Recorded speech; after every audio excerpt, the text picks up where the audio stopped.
How you doing, everybody? My name is Brian Mazik, aka Unique Mazik, and it's my pleasure to get an opportunity to speak to Ryan Garcia. And of course, he has a humongous fight as a part of a huge event in Times Square today. How you doing today, Ryan? I'm doing great. How you doing? I'm doing fantastic, man. I'll be honest, it's really just awesome to see you getting back into the ring. And so this is just like really to me beyond actual boxing, just the pleasure it is to see you getting back in the ring. But this event is special, of course, fighting in the heart of Times Square, like nobody can say I did that, really. So Sure. talk a little bit about that experience.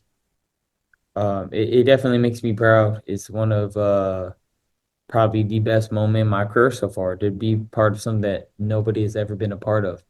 That really makes me part of history. And for me to be the main guy, it makes it even that much more sweet. So you could imagine how I feel. It's a responsibility to perform great though. There's a little added Hmm. pressure to it, but Hmm. that's what makes you a superstar, right? You gotta rise Yeah. to the occasion. So I'm Yeah. ready to do that. Yeah, so fighting outside, I think like there's some potential rain in the forecast and whatever, and it's just a different situation.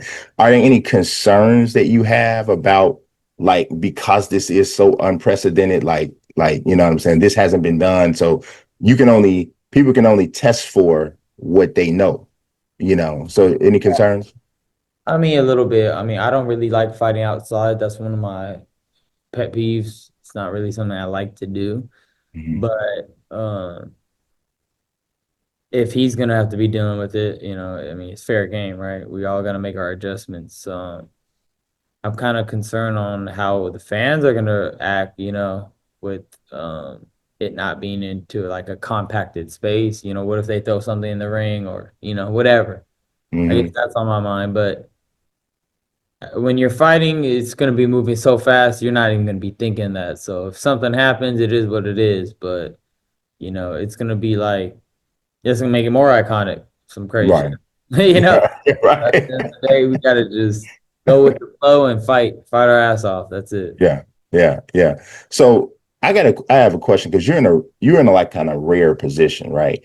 You're one of the few fighters who has gained a certain level of fame that's like a superstar level fame, but you have not won like what would be considered a recognized world championship.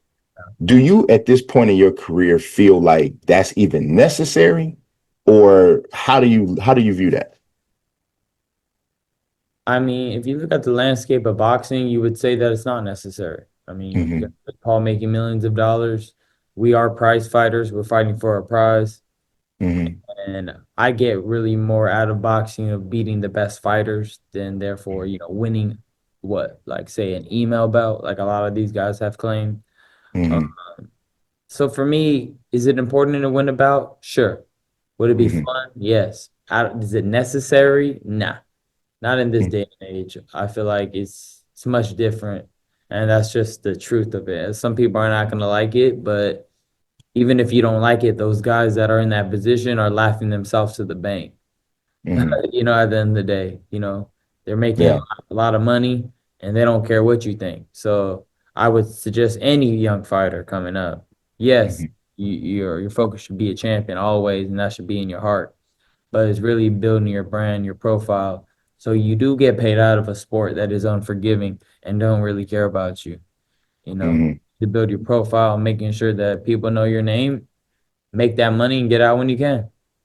Yeah, I mean, I'm gonna tell you, man, Ryan. One of the things I've always appreciated, especially even of late, and I know there's been talk about like the interviews and the social media stuff, but what I appreciate is the fact that I think that you kind of do the best to say what you think, even if it's at that moment, and even if it's going to be unpopular, you're going to Right. say what you think. I think that's refreshing, even if people don't necessarily like it.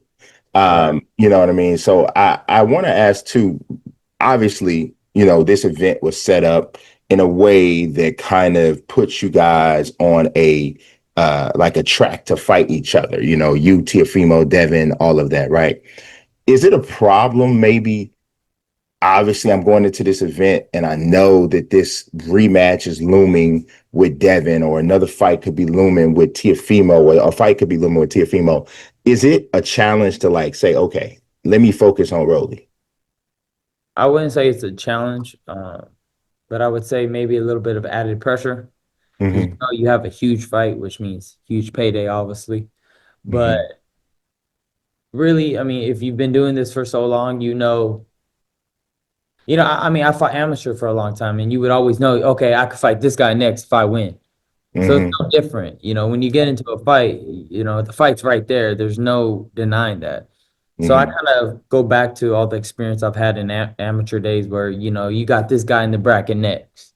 You Mm-hmm. beat him, you're gonna have to fight him. So it's kind Mm-hmm. of the same thing, man. I know that, if when I get past Rollies, I have Devin Haney to worry about. So I Mm-hmm. don't think it's so much a challenge, but it's kind of like a little bit more added pressure. But with pressure, if you get through it, it's a bigger reward. So this is what Mm-hmm. it's all about. It is. It is. And so with Devin, and obviously not to look too much past Rolly, because Rolly's a significant fighter in his own right. But with Devin, do you feel like with everything that went on, do you feel like, man, when I fight this guy the next time, I know he is going to bring it with everything he got. I mean, even though I may not like this guy, but I know this dude is going to bring, or do you feel like I got this dude's number so much, it don't matter what he do, the same thing's going to happen? I think with desperate times come desperate measures. I don't know what he's gonna bring. I know he's gonna be bringing his all, like you said. So in the fight in itself, I know that I got him. But I Hmm. don't know what they're gonna bring. That's the thing. I don't know. Yeah. I don't have no idea. So for me, it's kind of like it's exciting. It's exciting because when we were younger, it was the same way. I beat the shit out of him in the first few times. Then he Mm-hmm. always tried to make adjustments. So it's really just crazy how just the same patterns repeat itself at times. Like I beat him multiple times in the beginning, and he always got to make his adjustments. So Right. but never be too sure. You got to be ready for anything that comes your way. So I can't expect that I'll beat him the same way, but I Hmm. know that if I crack him, he's going down. That's what I do know. So Yeah. I don't know if he can dodge me for 12 rounds, but we'll see. Yeah. I'm gonna ask, and without obviously giving away too much, because I know this is a fight that could happen, or we plan to happen. Would you consider um, the biggest issue being Devin's defense, or the Mhm. lack of punching power to actually make you respect him? Because I feel like at a point in the fight, you were like, oh, I don't think he can hurt me.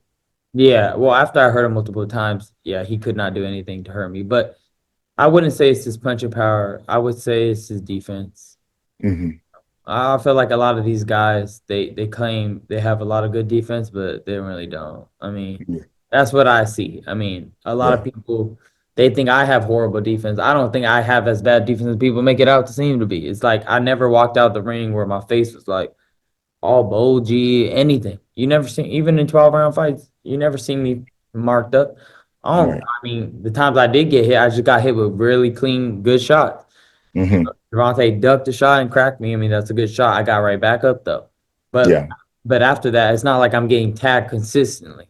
Luke Yeah. Campbell hit me with a great shot. One shot, got dropped, got right back up. But nobody has consistently been able to hit me over and over or with the same shot over and over. Nobody has been able to do that. So I don't think I have bad defense. So, and I think that's the biggest misconception about myself. And I think they overrate other people's defense. Like Boots Ennis, I don't think his defense is good. Devin Haney, I don't think his defense is good. Now I know I could take advantage of both of those guys. Yeah, and those are definitely fights I think are very possible. I appreciate the time today, Ryan, for sure. I know this is a big week. I'll actually be there in Times Square, so I'm looking forward to seeing it up close. And I wish you nothing but the best, man. Thank you. Look All forward to right. seeing Yes, sir. Y'all have a good one.